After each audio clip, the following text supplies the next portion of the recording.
অসত্যের খাঁচায় যোগ্যরা বন্দী, অযোগ্যদের রক্ষায় সততার সন্ধে। বর্ধমানে শিক্ষক কর্মীদের মহা মিছিল, বিক্ষোভ ও পথ অবরোধ।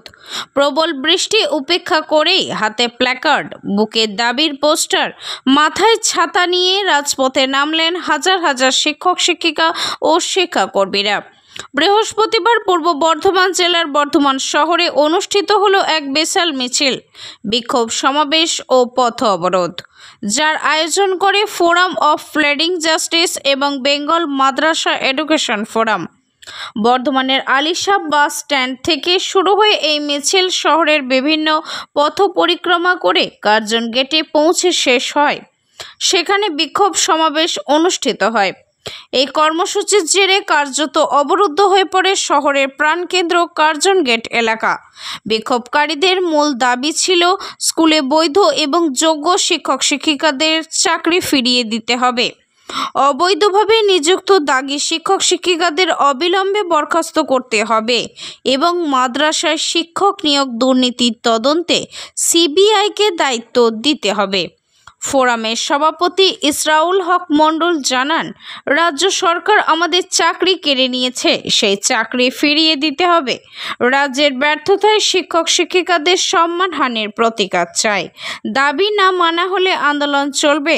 আন্দোলনে প্রায় 4,000 শিক্ষক শিক্ষিকা ও শিক্ষাকর্মী অংশগ্রহণ করেন বলে জানিয়েছেন আয়োজকেরা। তাদের বুকে থাকা পোস্টার ও প্ল্যাকার্ডে ফুটে উঠেছিল একাধিক জ্বলন্ত বার্তা। অসত্যের খাঁচাতে যোগ্যদের বন্দী, অযোগ্যদের বাঁচাতে সততার সন্ধি।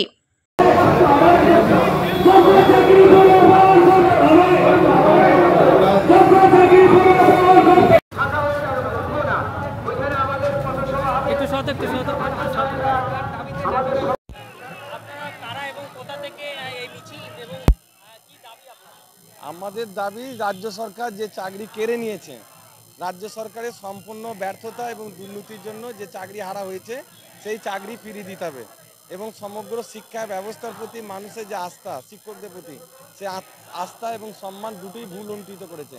এর ফিরিয়ে যাওয়ার জন্য রাজ্য সরকারকে অবশ্যই সুপ্রিম কোর্টে সেই ফিরিয়ে আনার ব্যবস্থা করতে হবে এবং অদ্ভুতভাবে সেই জায়গাটা রাজ্য সরকার করতে পারছে না। তাই আমাদেরকে রাস্তায় নেমে প্রতিবাদ করতে হচ্ছে। আলিশা বাস স্ট্যান্ড থেকে মিছিল অংশগ্রহণ 4,000 শিক্ষক। কার্জন গেট, বর্ধমানের বিজয়িত। আমাদের দাবি যে চাকরি ফিরিয়ে দিতে হবে, ন্যায় হকের চাকরি ফিরিয়ে দিতে হবে। নতুন করে পরীক্ষা নয়, পরীক্ষা যেটা নেওয়া হচ্ছে সেটা যারা টেন্টের টাকা দিয়ে চাকরি নিয়েছে তাদের পরীক্ষা নিক। তারা পরীক্ষা দেবে কি দেবে না, টাকা ফেরত দেবে, এগুলো সুপ্রিম কোর্টের রায় রাজ্য সরকার মানছে না।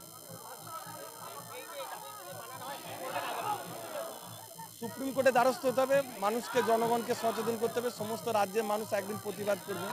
মাদ্রাসার ক্ষেত্রে যেমন ঘটেছে, সেখানে কাজ না, চাকরি নিয়োগ না দিয়ে তাদেরকে 10 বছরে বকেয়া বেতন টাকা দেওয়া হচ্ছে। আর অথচ এদের ক্ষেত্রে, নিয়োগের ক্ষেত্রে বলা হচ্ছে নিয়োগের স্বচ্ছতা নিয়ে প্রশ্ন তুলে চাকরি বাতিল করা হচ্ছে। দুটো ভিন্নতা। আমরা সুপ্রিম কোর্টে যে রায় এসেছে, সেই রায়টাকে আমরা চাইছি যে পুনর্বিবেচনা হোক। সেই রায়ে সঠিক আমরা পাইনি। রাজ্য সরকারের ব্যর্থতা, শুধু দুর্নীতি করেছে নয়, কোর্টেও সঠিকভাবে লড়াই করতে পারেনি। রাজ্য সরকারের ব্যর্থতা, রাজ্য সরকারের ব্যর্থতা সংশোধন করবে। তার দুর্নীতিগ্রস্ত এসএসসি যে রাজ্য, যেখানে সুপ্রিম কোর্ট আজকের দিনে একটা যোগ্যকে আর অযোগ্যকে পার্থক্য না করে যোগ্যকে শাস্তি দিতে পারে, সুপ্রিম কোর্টে এই রকম ধরনের রায়, অনভিপ্রেত রায়, রাজ্য সরকারের সমস্ত মেকানিজম সুপ্রিম কোর্টকে যদি মনে করতো, তা সেই দুর্নীতিগ্রস্ত এসএসসিকে ভেঙে দেওয়া উচিত ছিল। অবৈধ ঘোষণা আগে ওটা করা উচিত, তারপর পরীক্ষা নেওয়া উচিত। ইসরাউল হক মণ্ডল, পরিচয় উইথ দ্য ফোরাম প্লিডিং এ জাস্টিসে নেতৃত্ব দিচ্ছি। আমরা ফোরামের প্রেসিডেন্ট।